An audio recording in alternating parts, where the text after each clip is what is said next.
Hi guys! What are the ceramides and why do we need to repair our skin barrier? So, ceramides is the essential lipids on our skin. So, sila yung fats sa skin natin na ang main function talaga nila is para ma-protect yung skin natin from the aggressors and stressors. Like for example, yung puyat, pagod, stress, and the UV damage. So, yung skin kasi natin, meron siyang outer layer and inner layer.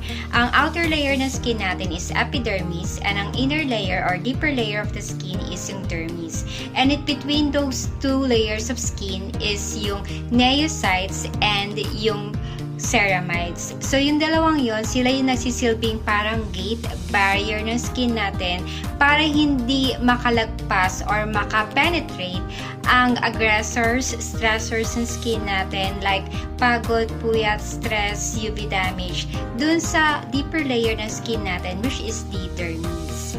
So, kapag hindi healthy ang barrier ng skin natin at kung mahina ang level ng ceramides natin, mababa ang level at nasisira yung skin barrier natin, that's the time na nagkakaroon tayo ng mga skincare concerns like for example, redness, itchiness, meron tayong fine lines and wrinkles, dryness, and acne.